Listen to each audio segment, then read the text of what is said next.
Hello student, मैं Rohit sir और स्वागत करता हूं आपका हमारे चैनल इंटर साइंस क्लासेस में। देखिए, इस क्लास में हम लोग पढ़ेंगे क्लास 11th का मैथ, ठीक है। और पहले चैप्टर से स्टार्ट करेंगे। चैप्टर का नाम है समुच्चय, जिसको इंग्लिश में बोलते हैं सेट, ठीक है। तो इस वीडियो को एंड तक देखिएगा, ठीक है। इसमें सबसे पहले हम लोग बेसिक करेंगे और उसके बाद से एक्सरसाइज के भी कुछ क्वेश्चन करेंगे, ठीक है। तो आप लोग सभी लोग वीडियो को एंड तक देखिएगा, तभी आपको बेनिफिट होगा, अन्यथा नहीं होगा, ठीक है। चलिए, तो फिर क्लास को स्टार्ट करते हैं। देखिए, इस क्लास में सेट पढ़ने वाले हैं हम लोग समुच्चय। तो आइए फिर जानते हैं समुच्चय होता क्या है, ठीक है। 11th का पहला चैप्टर है समुच्चय। देखिए, जैसे मैं अगर एक एग्जाम्पल की एक बात करें, तो मान लीजिए आप क्लास 11th में हैं। तो अगर 11th क्लास के लड़कों का समुच्चय बोले तो, ठीक है, लड़कों की संख्या, 11th क्लास के लड़कों की संख्या या लड़कियों की संख्या, तो इससे तो हम लोग परिभाषित हैं कि 11th क्लास में लड़कों की संख्या कितनी है या लड़कियों की संख्या कितनी है, हम लोग परिचित है ना।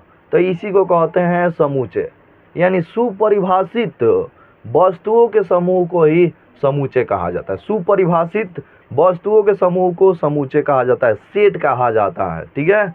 तो आइए फिर क्लास को स्टार्ट करते हैं, वीडियो को स्टार्ट करते हैं। देखिए, सबसे पहले जानेंगे भूमिका, इंट्रोडक्शन इस चैप्टर का, कैसे मतलब ये चैप्टर आया सामने आप लोगों का, ठीक है। तो आइए जानते हैं। देखिए, इंट्रोडक्शन हम लोग देख रहे हैं। समुच्चय सिद्धांत के जनक जर्मन गणितज्ञ जॉर्ज कैंटर, ठीक है। ये देखिए, यहाँ पे समुच्चय सिद्धांत के जनक कौन है, तो जर्मन गणितज्ञ जॉर्ज कैंटर है, ठीक है। यही है, देख लीजिए, जर्मन गणितज्ञ जॉर्ज कैंटर, जिनका जन्म हुआ था 3 मार्च 1845 ईस्वी में और निधन हुआ है 6 जनवरी 1918 ईस्वी में, ठीक है। तो देखिए, यही है जॉर्ज कैंटर, ठीक है। ये तो चलने लगे, लग रहा है ये तो जीवित हो गई यार, हम तो डर ही गए, ठीक है। तो जॉर्ज कैंटर यही है, ठीक है। इन्होंने समुच्चय सिद्धांत को प्रतिपादित किया था, ठीक है। तो इन्हीं को माना जाता है इनके जनक, ठीक है। जीवन में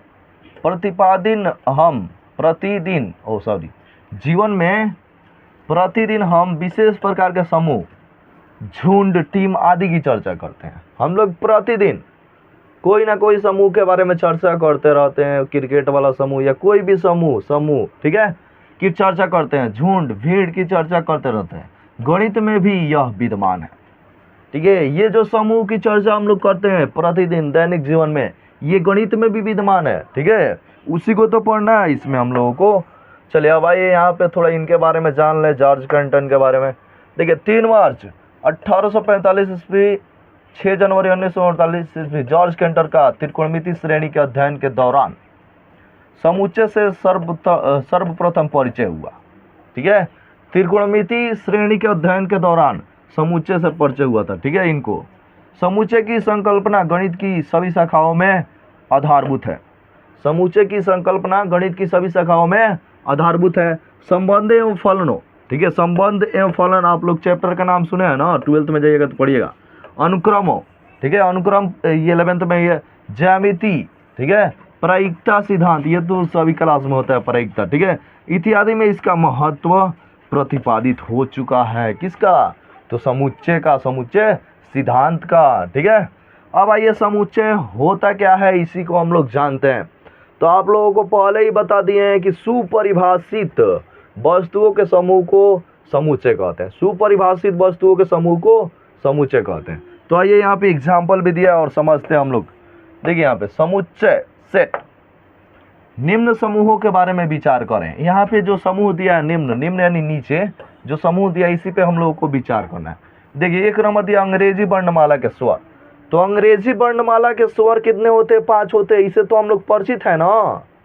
क्या किसी के नज़र में 6 भी होता है क्या, ऐसा होता है? नहीं, 5 ही होता है, सब कोई जानता है 5, यानी पूरा विश्व परिचित है कि अंग्रेजी वर्णमाला में 5 ही अक्षर होते हैं, AEIOU, ठीक है। इससे परिचित है सभी लोग, तो ये एक सेट होगा, ठीक है। और देखिए 10 से कम विषम प्रकृत संख्या, 10 से कम विषम प्रकृत संख्या आप लोगों को तो पता है ना, सभी लोग जानते हैं कि 10 से कम विषम प्रकृत संख्या 1, 3, 5, 7, 9 होता है। ठीक है, भारत के प्रदेशों, स्टेट के नाम, ये भी तो लोग जानते हैं ना कि कितना स्टेट है भारत में। ऐसा तो नहीं कि किसी के नज़र में ज़्यादा होगा, किसी की नज़र में कम होगा, नहीं, इससे सभी लोग परिभाषित हैं कि इतना ही है, तो ये भी एक सेट ही होगा, समूचे ही होगा। आइए आगे देखते हैं अगले स्लाइड में। यहाँ पे देखिए आगे कह रहा है उपयुक्त समूहों में, उपयुक्त यानी ऊपर जो हम लोग समूह देखे थे अभी सेट का, समूहों में प्रत्येक समूह सुपरिभाषित वस्तुओं का संग्रह है। देखिए सुपरिभाषित वस्तुओं का संग्रह है। ऊपर जो 3 हमने समूह देखा था वो सभी सुपरिभाषित वस्तुओं के संग्रह है। यहाँ हम प्रमाण के साथ कह सकते हैं कि दी हुई वस्तु उस समूह का सदस्य है अथवा नहीं है। ठीक है, या हम लोग प्रमाण के सहित, प्रमाण है हम लोगों के पास, कह सकते हैं कि दी गई उस वस्तु का समूह उस सदस्य का है अथवा नहीं है। ठीक है, अब उन समूहों के बारे में विचार करते हैं जिसके सदस्य स्पष्ट अथवा प्रमाण पूर्वक अपनी सदस्यता परिभाषित नहीं करते हैं। जैसे में यहाँ पर देखिए 1 नंबर, विश्व की सुंदर लड़कियों का समूह, विश्व की सुंदर लड़कियों का समूह। तो क्या आप लोगों को पता है कि सुंदर लड़कियों का समूह कितना है? परिभाषित है इससे? ना है परिभाषित। ठीक है, इसे हम लोग परिभाषित ना है। ठीक है, उसी तरह बॉलीवुड की लोकप्रिय फिल्में, बॉलीवुड की लोकप्रिय फिल्में, इससे भी हम लोग परिभाषित ना है कि कितनी है कितनी नहीं है। ठीक है, तीसरा किसी कक्षा के मेधावी छात्रों का समूह। अब किसी भी कक्षा के मेधावी छात्रों का समूह, ये भी हम लोगों को पता नहीं है। ठीक है, तो ये भी, ये तीनों जो होगा ना, ये सेट नहीं होगा, समूचे नहीं होगा। ठीक है, आइए इसके बारे में देखते हैं।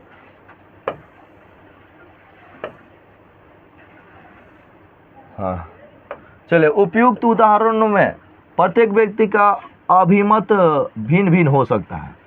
देखिए जो उपयुक्त उदाहरण हम लोग देखे अभी 3, उसमें सुंदर लड़कियों का समूह, तो किसी अगर 2-3 व्यक्ति का हम लोग राय लेते हैं तो सब किसी का अलग अलग होगा, सेम किसी का भी नहीं होगा। ठीक है, यह किसी मानक परिमाण पर आधारित नहीं है। दूसरे शब्दों में उपयुक्त कथन सुपरिभाषित नहीं है। इस प्रकार समूचे विशेष गुण वाली वस्तुओं को सुपरिभाषित समूह है।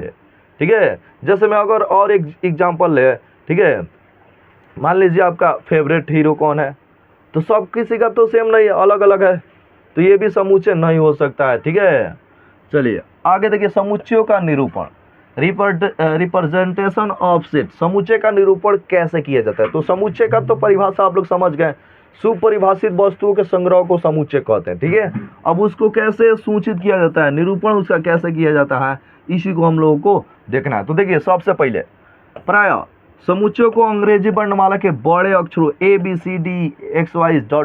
Z से निरूपित किया जाता है। अंग्रेजी वर्णमाला के बड़े अक्षरों A से लेकर Z तक, ठीक है, ये कैपिटल लेटर द्वारा इसको सूचित किया जाता है। किसको? तो समुच्चय को। तो समुच्चय को अंग्रेजी वर्णमाला के बड़े अक्षरों द्वारा निरूपित किया जाता है। ये सभी लिख लीजिएगा, ठीक है आप लोग।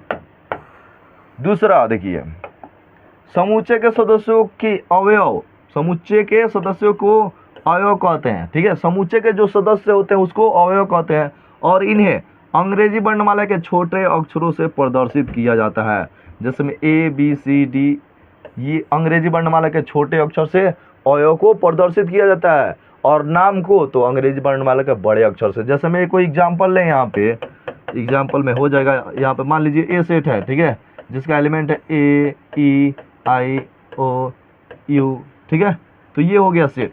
अब ये क्या है और ये क्या है, बीच में ये हाइफन, यह अभी आप लोगों को आगे पता चलेगा। ठीक है, ये लिखने का तरीका है समुच्चय को। ठीक है, अब चलिए, यदि X समुच्चय A का सदस्य अथवा अवयव है तो हम कह सकते हैं कि X समुच्चय A में, ठीक है, बिलोंग्स टू, यानी A में है, X बिलोंग्स टू A, वाक्यांश सदस्य है या अवयव है, को ग्रीक अक्षर E, यहाँ पे देखिए बिलोंग्स टू के द्वारा निरूपित करते हैं। ठीक है, इसे X बिलोंग्स टू A लिख सकते हैं। देखिए अगर X बिलोंग्स टू A दिखे तो हम लोग कह सकते हैं ना कि X जो है ना A का एलिमेंट है। ठीक है, X जो है A का एलिमेंट है, यानी X का A से रिलेशन है कुछ ना कुछ संबंध है, यही यहाँ पर दिखा रहा है। तो बिलोंग्स टू रहेगा तो संबंध है, और एक आता है नॉट बिलोंग्स टू।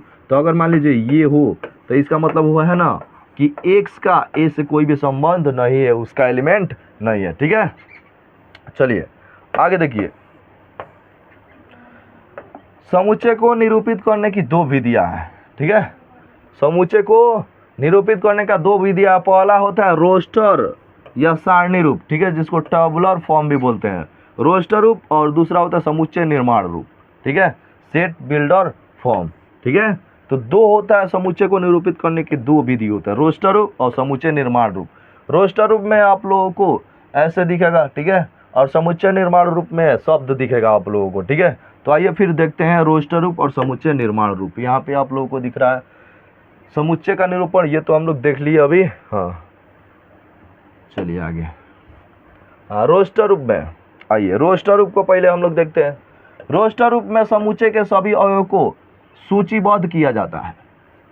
ठीक है, रोस्टर रूप में समुच्चय के सभी अवयवों को सूचीबद्ध किया जाता है, अवयवों को अर्धविराम से पृथक किया जाता है तथा इन्हें सर्पाकार कोष्ठक, ये वाला कोष्ठक में रखते हैं। ठीक है, तो देखिए रोस्टर रूप में देखिए यही हो गया। मान लीजिए एग्जाम्पल में अगर लेते हैं हम, कोई एक्स सेट है, ठीक है, एक्स सेट है और इसको लिखेंगे रोस्टर रूप में, तो इसका एलिमेंट मान लीजिए ए बी सी डी हो। तो देखिए, तो ये सर्पाकार कोष्ठक है, जिसको मझला कोष्ठक भी बोलते हैं हम लोग हिंदी में। तो सर्पाकार कोष्ठक में एलिमेंट को अर्धविराम के द्वारा लिखे है ना, देखिए अर्धविराम बीच में दिए हैं, यहाँ पे अर्धविराम देकर लिखा जाता है। ठीक है, और एलिमेंट देखिए इसका स्मॉल लेटर है ना, ABCD का स्मॉल लेटर। ठीक है, तो ये सभी हम लोग देख लिए कि समुच्चय का निरूपण ABCD के बड़े अक्षरों से किया जाता है और उसके एलिमेंट का निरूपण छोटे अक्षरों से किया जाता है। ठीक है, और रोस्टर रूप में कैसे लिखा जाता है, तो रोस्टर रूप में अर्ध सर्पाकार कोष्ठक के अंदर, मझला कोष्ठक के अंदर एलिमेंटों को अर्धविराम देकर लिखा जाता है। ठीक है, एक के बाद एक। तो ये हम लोग देख लिए। जैसे मैं एग्जाम्पल यहाँ पर दिया है, 7 से छोटी सम संख्याओं का समुच्चय। 7 से छोटी सम संख्या का समुच्चय क्या हो जाएगा, 2 4 6, यही ना। देखिए, तो यहाँ पे दिख रहा है रोस्टर फॉर्म है ये। ठीक है, उसी तरह यहाँ पर स्कूल शब्द में प्रयुक्त अक्षरों का समुच्चय।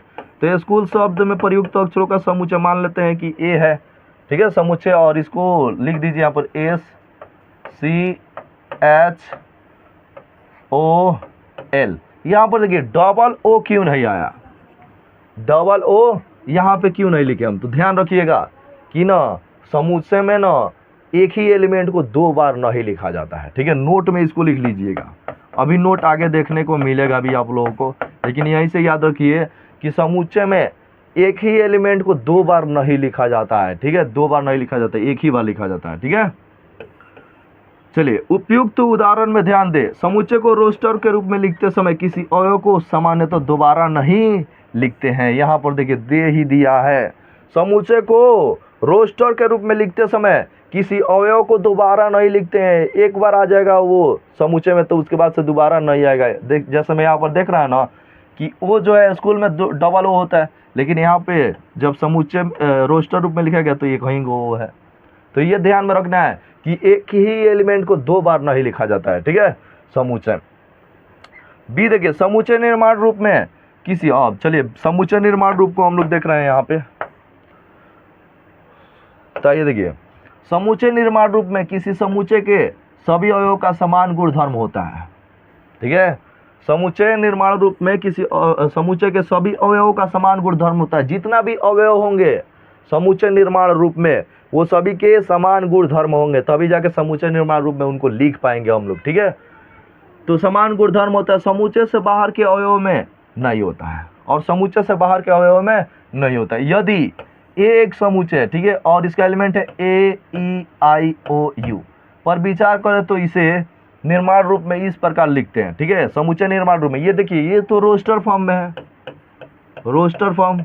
अब इसी को समुच्चय निर्माण रूप में लिखना होगा, तो लिखेंगे ए समुच्चय इक्वल टू में x.x बिलोंग्स टू अंग्रेजी वर्णमाला के स्वर, यानी x कहाँ से बिलोंग कर रहा है, तो अंग्रेजी वर्णमाला के स्वर से। देखिए, तो अंग्रेजी वर्णमाला के स्वर है सभी, तो इसीलिए देखिए ये ऐसे हुआ, ये समुच्चय निर्माण रूप, और ये हुआ रोस्टर फॉर्म। ठीक है, जिसको सारणी रूप बोलते हैं। देख लीजिए। तो ये रहा समुच्चय निर्माण रूप और ये रहा रोस्टर फॉर्म। इसमें देखिए एलिमेंट को अर्धविराम के साथ लिखा जाता है और इसमें शब्द में लिखा जाता है, इसी को शब्द में लिख दिया जाता है कि हाँ ये है। जैसे मैं यहाँ पर लिख दिया अंग्रेजी वर्णमाला के स्वर है, तो अंग्रेजी वर्णमाला के स्वर ए ई आई ओ यू 5 गो ही ना होते, आप लोग समझ जाएंगे कि 5 गो होते हैं, 5 गो इसमें होगा। ठीक है, चलिए समुच्चय के अवयवों के लिए चर x का प्रयोग किया गया है। ठीक है, समुच्चय के अवयवों के लिए चर x का प्रयोग, यहाँ पर x का प्रयोग किया गया है, यही है समुच्चय का अवयव। ठीक है, यहाँ पे मान के चलेंगे प्रयोग किया गया है। कोलन चिन्ह, ये जो बीच में यहाँ पे दिख रहा है, यहाँ पे ये कोलन चिन्ह है, इसको कोलन बोलते हैं। कोलन के बाद अवयवों का गुणधर्म लिखते हैं। ठीक है, कोलन के बाद अवयवों का गुणधर्म लिखते हैं और चिन्ह बिलोंग्स टू शामिल है, प्रदर्शित करता है। बिलोंग्स टू ये क्या करता है, प्रदर्शित करता है कि हाँ इसका एलिमेंट है। अब इसे इस तरह पढ़ेंगे, ए समुच्चय है एक्स का, जहाँ एक्स अंग्रेजी वर्णमाला के स्वर को शामिल करता है। ठीक है, इसको हम लोग ये जो समुच्चय निर्माण रूप है इसको ऐसे पढ़ सकते हैं, एक समुच्चय है एक्स का। ठीक है, किसका, तो एक्स का। ठीक है, जहाँ इसको कोलन को पढ़ेंगे जहाँ एक्स अंग्रेजी वर्णमाला के स्वर को शामिल करता है, जहाँ एक्स अंग्रेजी वर्णमाला के स्वर को शामिल करता है। ठीक है, तो ये रहा समुच्चय निर्माण रूप। अब आइए आगे उदाहरण यहाँ पर देखते हैं हम लोग, उदाहरण भी जरूरी है। देखिए तो कह रहा है निम्नलिखित में कौन से समुच्चय हैं, अपने उत्तर का औचित्य बताइए। इसमें से बताना है कि निम्नलिखित में कौन सा समुच्चय, अपने उत्तर का औचित्य भी बताना है। एक नंबर देखिए, वर्ष के उन सभी महीनों का संग्रह जो एफ से प्रारंभ होता है। तो आप लोगों को पता है एक साल में कितना महीना होता है, तो 12 महीना होता है। तो उसी में बताना है कि वह कौन सा महीना है जो एफ से स्टार्ट होता है। ठीक है, तो एफ से स्टार्ट होने वाला महीना कौन सा है, तो उसको मान लीजिए सेट ए इक्वल टू में लिख लीजिए, चाहे ए चाहे बी चाहे कुछ भी आप मान लीजिए सेट। ठीक है, कुछ भी मान सकते हैं। अब बताइए तो कि एफ से कौन सा महीना स्टार्ट होता है 12 महीना में, तो फरवरी है केवल, यही ना है, हो गया फरवरी। ये एक ही एलिमेंट होगा इसमें, देख लीजिए हो गया। देखिए यहाँ पर दिया है। दूसरा देखिए कोरा, जे अक्षर से प्रारंभ होने वाले वर्ष के सभी महीनों का संग्रह, जे अक्षर से प्रारंभ होने वाले वर्ष के सभी महीनों का संग्रह। तो एक वर्ष में 12 महीना होता है और उसी में जे अक्षर से प्रारंभ होने वाले महीना दिखाना है। ठीक है, तो जे अक्षर से कौन कौन सा, जनवरी जून जुलाई, तीन का ना होता है, जनवरी जून जुलाई। तो यानी हम लोग इससे परिचित है, परिभाषित है कि 3 गो ही होता है जे अक्षर से प्रारंभ होने वाला महीना। तो इसीलिए ये क्या हो जाएगा, सेट हो जाएगा, क्योंकि इससे हम लोग परिभाषित है। एक महीना में 12, एक साल में 12 महीना होता है और 12 महीना में जे से प्रारंभ होने वाले महीने हैं 3, जनवरी जून जुलाई। ठीक है, तो इससे हम लोग परिभाषित है, ये भी सेट हो जाएगा। तो इसको मान लीजिए ए सेट और इसमें लिख दीजिए जनवरी। ठीक है, जनवरी जून जुलाई हो गया, ये हो जाएंगे आपका ये सेट। ठीक है, तो देखिए एग्जाम्पल आप लोग समझ गए ना, और ये सभी हम लोग रोस्टर फॉर्म में लिख रहा है। ठीक है, रोस्टर फॉर्म में समुच्चय निर्माण रूप में लिखना तो आप लोगों को पता ही कैसे, x कॉलन x और x बिलोंग्स टू कहाँ से, तो जनवरी लिख देंगे, month of 1 month J letter से। ठीक है, अब देखिए समुच्चय के प्रकार, टाइप्स ऑफ सेट। ठीक है, तो देखिए समुच्चय के तो प्रकार हम लोगों को अब देखना है इसमें। ठीक है, सबसे पहला आता है एकल समुच्चय। ठीक है, एकल समुच्चय वैसा समुच्चय जिसमें एक ही अवयव हो, उसे एकल समुच्चय कहते हैं। ठीक है, तो चलिए इसको हम लोग अगले क्लास में पढ़ेंगे, तब तक आप लोग इतना नोट कर लीजिएगा अपने कॉपी में, 11th वाले। ठीक है, समुच्चय के प्रकार को हम लोग अगले क्लास से पढ़ेंगे और इससे पहले जो हम लोग पढ़े हैं उस सभी को कॉपी में नोट कर लेना आप लोगों को, जिससे आप लोगों को आगे आने वाले समय में कोई भी प्रॉब्लम ना हो। ठीक है, तो चलिए फिर मिलते हैं अगले वीडियो में। ये वीडियो अच्छा लगा हो तो अपने दोस्तों में शेयर कीजिएगा, जितने भी 11th क्लास के हैं स्टूडेंट सभी के पास। ठीक है, तो तब तक के लिए धन्यवाद। वीडियो अच्छा लगे तो लाइक कीजिएगा, कमेंट कीजिएगा। ठीक है।